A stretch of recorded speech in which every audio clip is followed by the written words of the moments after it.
We owe $70 trillion. I understand that, but to walk out a $4 trillion solution, which is basically just a way for the Democrats to avoid dealing with this until 2017. I'm not here to talk about plans to deal with this till 2017. I'm saying we've got a real problem, and I'm tired of Republicans and Democrats who either want Republicans who want to burn the place to the ground, and Democrats, with all due respect, who want to offer a plan that gets it through their end of their second term of their presidency, and then screws me and my kids when it's over. And until we do that, we have to deal with the extraction that is at foot. It is the reason the financial markets are behaving the way they're behaving. That is a mathematical fact. This is not some opinion. This is a mathematical fact.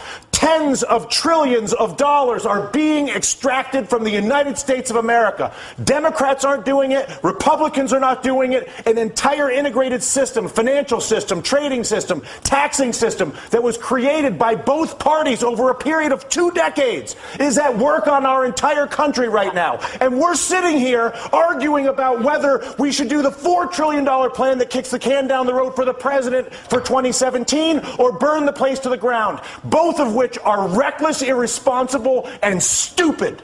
And the fact of the matter is, until we actually, and I'm sorry to lose my temper, but I tell you what, I've been coming on TV for 3 years doing this. And the fact of the matter is that there's a refusal on both the Democratic and the Republican side of the aisle to acknowledge the mathematical problem, which is that the United States of America is being extracted. It's being extracted through banking, it's being extracted through trade, and it's being extracted through taxation. And there's not a single politician that has stepped forward, Susan, to deal with this. But there's only one right now. The leader of the free world, whether you like it or not, the President of the United States is arguably one of the most powerful individuals we have out there. But and Susan, he's our what you're president. saying is exactly the point that Dylan is making. It's not about one guy. It's about all of them. No, I actually disagree. I think Dylan's saying it isn't about one guy. It is about one guy. What would you like him to do? I would like him to go to the people of the United States of America and say, people of the United States of America, your Congress is bought. Your Congress is incapable of making legislation on health care, banking, trade, or taxes, because if they do it, they will lose their political funding, and they won't do it. But I'm the President of the United States, and I won't have a country that is run by a bought Congress. So I'm not going to work with a bought Congress and try to be Mr. Big Guy. I'm working with the bought Congress.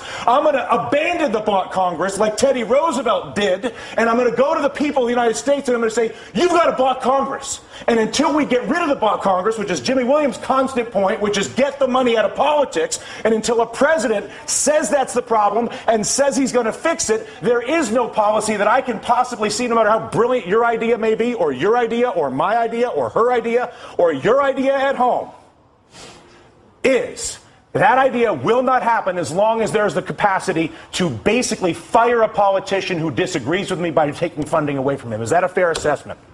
Money in politics is the root of all political evil. It is corruption at its worst. And until we step up and kick that out of the park, it's going to be the same system and only the president could do that. We're going to No. Congress has to do it too. The Congress has to do it too. But I'll tell you what. How bad does it have to get? How much money has to be extracted? How many things have to be heard? Down to brass tacks. Okay, physically, what do? You go and give a speech right now. Right now. Right now. You say. And then what happens tomorrow? Tomorrow, what happens is you begin the process of actually investing in solving the problem. So I come out and I say, how? I create an infrastructure bank with 2% blending immediately.